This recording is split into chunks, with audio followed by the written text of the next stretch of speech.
अस्सलामु अलैकुम वरहमतुल्लाहि वबरकातुहू। आप देख रहे हैं न्यूज़ स्पीक। मैं आपका भाई आरिफ रहमान। आप हमारे चैनल पर पहली बार आए हैं तो चैनल को सब्सक्राइब करके बेल आइकन पर क्लिक कर दीजिए ताकि हमारी हर वीडियो सबसे पहले आपको मिल जाए। चलते हैं खबरों की तरफ। पश्चिम बंगाल में इस वक्त इलेक्शन का दौर शुरू हो चुका है, जबकि तारीखों का ऐलान अभी होना बाकी है। ऐसी स्थिति में हर पार्टी अपने तौर तरीके से मेहनत कर रहा है, अपने पार्टी को मजबूत और बेहतर कारकर्दगी करे, इसके लिए पुरजोर कोशिशें कर रहा है। जबकि इस वक्त टीएमसी जहां पर जगह जगह पर सम्मेलन करके लोगों को एकजुट करने में जुटी हुई है और ताकि दोबारा फिर से टीएमसी सत्ता बहाल करे और अपनी हुक्मरानी कायम रखे। ऐसी स्थिति में जो बहुत बड़ा चैलेंज बनकर उभर कर सामने आया है, भारतीय जनता पार्टी और उनके कार्यकर्ता और भारतीय जनता पार्टी के लोग भी पीछे नहीं हैं। वो भी लगातार सम्मेलन कर रहे हैं और पद यात्रा निकाल रहे हैं, रथ यात्रा निकाल कर माहौल को अपने पक्ष में और लोगों को अपने पक्ष में करने में जुटे हुए हैं। ऐसी स्थिति में कांग्रेस और लेफ्ट सीपीएम भी अपने पुरजोर कोशिशों के साथ को मेहनत कर रही है और लोगों के बीच जाकर अपने माहौल और अपने पक्ष में वोटों को करने की पुरजोर कोशिश कर रही है। ऐसे स्थिति में मुसलमानों को वोट को लेकर बड़ा टेंशन में नजर आ रही है ये फर्जी सेकुलर पार्टियां, जो आज तक मुसलमानों को बहला फुसलाकर वोट लेती रही और मुसलमानों के हाथ 0/0 रखा, ताकि कोई मुसलमान बड़ा लीडर बनकर सामने ना उभरे और मुसलमानों के साथ धोखाधड़ी का मामला करता रहा। अब मुसलमान इनके बहकावे में आते रहे और इनको वोट भी देते रहे और यही वो फर्जी सेकुलर पार्टियां इलेक्शन के वक्त मुसलमानों को आकर बहलाना फुसलाना और वोट लेकर गायब हो जाना, फिर से इलेक्शन के वक्त ही सामने आना, यह नीति जारी रहा। ऐसी स्थिति में इस वक्त बंगाल की राजनीति में तूफान मच गया और अन्य अन्य पार्टियों में तहलका मचा हुआ है।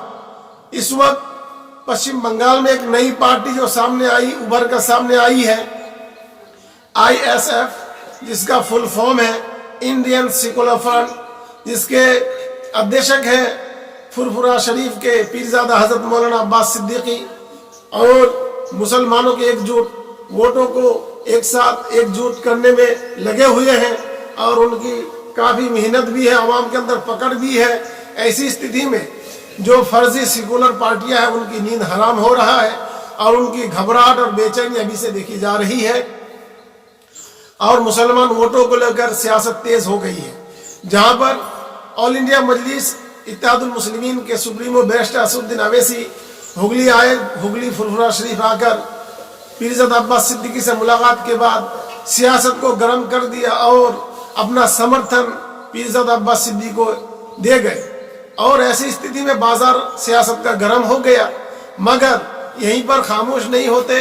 ऐसे में नाकारा कोशिश और नाकाम कोशिश करने की कोशिश कांग्रेस ने की और सीपीएम ने की, मगर इस वक्त इनको जो है सफलता होता हुआ देखकर भी असफलता की तरफ बढ़ रहा है। जबकि उनके साथ गठबंधन का ऐलान हो गया है, सीटों का बंटवारा बाकी है, फिर भी ऐसी स्थिति में इस वक्त हजरत मौलाना अब्बास सिद्दीकी ने ऐलान कर दिया है full support barrister Asaduddin Owaisi meme party को सपोर्ट कर दिया है और अपने मानने वालों से अपील कर दिया, चाहने वालों से कह दिया और उनके कार्यकर्ताओं से कह दिया कि मीम पार्टी के अध्यक्ष बैरिस्टर असदुद्दीन अवैसी की जहाँ प्रोग्राम हो, रैली हो, उनमें शामिल हो, उनके साथ दे और उनकी पुरजोर उनका साथ देकर मुस्लिम वोटों को बंटने से बचाए। इस अपील के बाद सियासी पार्टियों में तहलका मचा हुआ है और लोगों में घबराहट देखी जा रही है और बेचैनी देखी जा रही है अन्य पार्टियों में, जबकि मुसलमान वोटों का सौदा अन्य फर्जी सेकुलर पार्टियां करती रही है, मुसलमानों को धोखा देती आई है और किसी मुस्लिम बड़े लीडर के तौर पर चेहरे को सामने आने नहीं दिया। ऐसे लोगों के मुंह पर बड़ा तमाचा है कि बंगाल में इस वक्त बड़ी पार्टी के तौर पर पीरजादा हजरत मौलाना अब्बास सिद्दीकी उभर कर सामने आए हैं, जबकि पूरे भारत में बैरिस्टर असदुद्दीन अवैसी एक माने जाने चेहरा है, भारत ही नहीं क्योंकि भारत के बाहर भी उनके इतने फॉलोअर्स हैं, इतने चाहने वाले हैं, विदेशों में भी उनकी इतनी इज्जत है कि हमारे देश के प्रधानमंत्री की इज्जत कम पड़ जाए उनके इज्जत के सामने। जो वलोला और पकड़ आवाम के अंदर जो उनका है वो किसी प्रधानमंत्री का भी कम होता दिख रहा है। ऐसे स्थिति में इस वक्त बंगाल में जो माहौल बना हुआ है, उथल पुथल का माहौल बना हुआ है, जबकि 25 तारीख आज 25 तारीख है और आज बैरिस्टर असदुद्दीन अवैसी की आने की तारीख मुकर्रर है और जहां पर मटिया बुरुज कोलकाता के दीगर जगहों पर प्रोग्राम होगा और उनके सम्मेलन में वो अपनी बात रखेंगे। हो सकता है कि लेफ्ट पार्टियों के साथ ही बातचीत हो जाए और गठबंधन हो जाए, और नहीं भी होता है तो कोई फर्क नहीं पड़ता।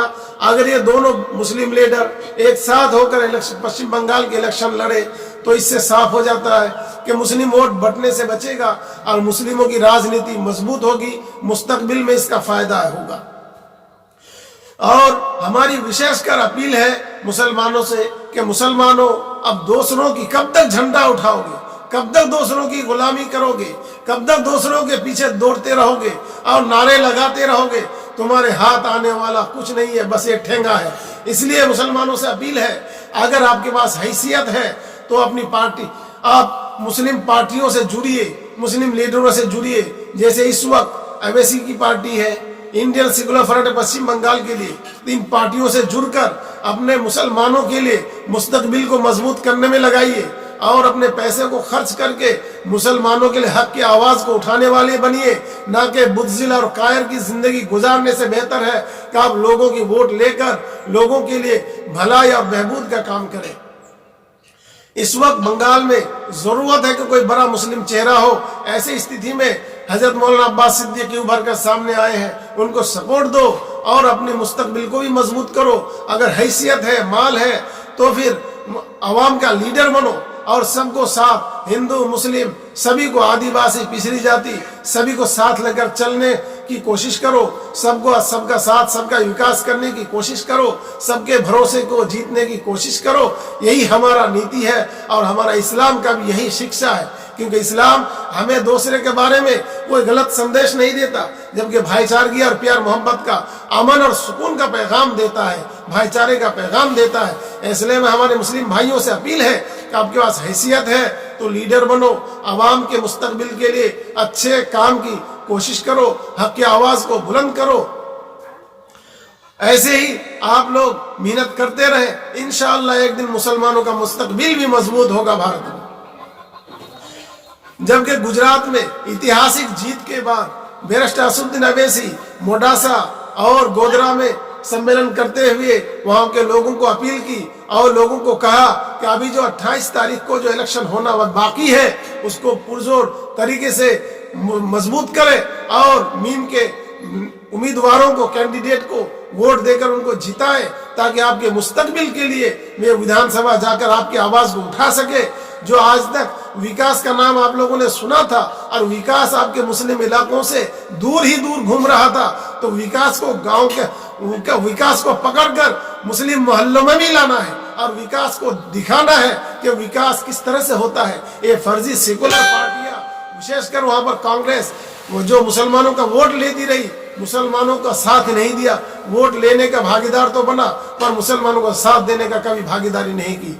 इसलिए ऐसी स्थिति में मुसलमान गुजरात के जो है लोगों से अपील किया बैरिस्टर असदुद्दीन अवैसी ने कि मीम को मजबूत कीजिए, मीम के साथ जुड़ जाइए, जो गलतफहमी है तो हमसे सवाल कीजिए ताकि हम उसका हल निकाल सकें। अगर हमारी कमजोरी हो तो उसको सुधार किया जा सके और हम सबको साथ लेकर, हिंदू मुस्लिम आदिवासी पिछड़ी जाति सबको साथ लेकर ही चलने में भरोसा रखते हैं। यही हमारी राजनीति है। जीतकर विधानसभा और पार्लियामेंट चले जाना हमारा मकसद नहीं, बल्कि आवाम का भविष्य मजबूत करना है, उनकी मांगों को पूरा करना है, ये हमारा मकसद है। और सबको अमन और सुकून और तहफ़्फ़ुज़ देना ही हमारा मकसद है। तो आप ऐसे स्थिति में क्या कहना चाहते हैं तो अपनी राय कमेंट में जरूर दें और बैरिस्टर असदुद्दीन अवैसी साहब की भाषण को आप सुन सकते हैं। तो आप हमारे साथ ऐसे जुड़े रहें, लाइक शेयर कर दें। खुदा हाफिज। अस्सलामु अलैकुम व रहमतुल्लाहि व बरकातहू। मजलिस इत्तेहाद और मुस्लिमीन आपके पास है। आपको मैं मुबारकबाद भी देना चाहता हूं मोडासा की आवाम को, मैं खास तौर से नौजवानों को, हमारी इज्जतदार मां और बहनों को सलाम करता हूं कि आपने CAA, NPR और NRC के खिलाफ आपने मोडासा में तारीखी एहतजाज किया। आपने गुजरात की सरजमीन को हिला कर रख दिया। आपने CAA, NPR, NRC के खिलाफ जो एहतजाज किया वो काबिल मुबारकबाद है।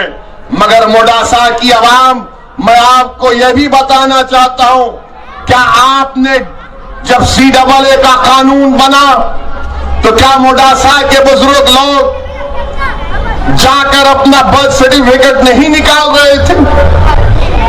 क्या आप अपना बर्थ सर्टिफिकेट नहीं बना रहे थे? क्यों बना रहे थे कि CAA का कानून आ गया है, मुझे अपने कागज दिखाना पड़ेगा।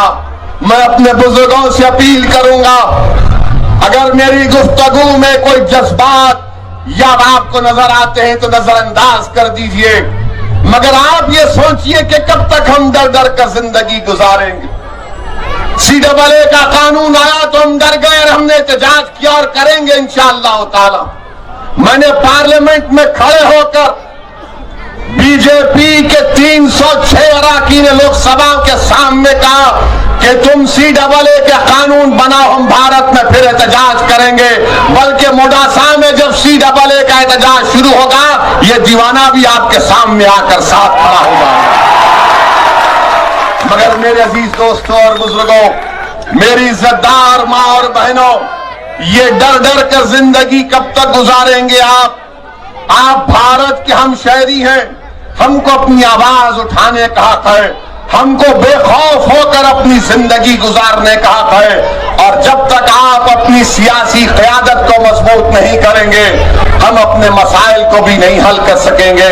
मेरी आपसे दबंग गुजारिश है कि आप मुत्तहिद रहिए। और ये एक और पार्टी का उम्मीदवार आया है, झाड़ू का कट्टा उसके हाथ में,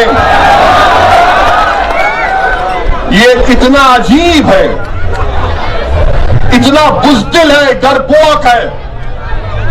जब दिल्ली में फसाद हो रहा था, जब दिल्ली में हिंदू और मुसलमान अपने आप को इंसान भूलकर एक दूसरे पर हमला कर रहा था, जब इंसानियत खत्म हो रही थी, 20 से ज्यादा मसाजिद को नुकसान पहुंचाया गया, जलाया गया, 50 से ज्यादा लोगों का कत्ल हुआ, ये झाड़ू वाला दिल्ली का बजाय उन महलों में जाता जहां पर गड़बड़ हो रही, ये जाकर गांधी की समाधि पर जाकर बैठ गया।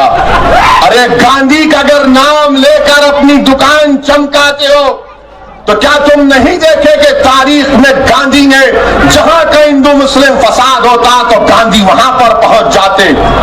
गांधी हिंदू और मुसलमानों से कहते कि मुझे मार दो पहले तुम। क्या तुमने नहीं देखा कि गांधी ने भूख हड़ताल की थी कि मैं उस वक्त तक अपनी भूख हड़ताल खत्म नहीं करूंगा जब तक कि हिंदू और मुसलमान अपने आप को मारना खत्म नहीं करेंगे। मगर ये बुज़दिल जाकर गांधी की समाधि पर बैठ गया। मेरे अजीज दोस्तों और बुजुर्गों, तबलीगी जमात को कोरोना जिहाद के नाम पर बदनाम किया गया, तबलीगी जमात के जिम्मेदारों को गिरफ्तार कर लिया गया, मगर उस वक्त ये दिल्ली का बुज़दिल खामोश बैठा हुआ था, अपनी जबान को नहीं खोल सका, बल्कि खुलकर तायीद कर रहा था जो बीजेपी दिल्ली में तबलीगी जमात को बदनाम करने की कोशिश कर रही थी।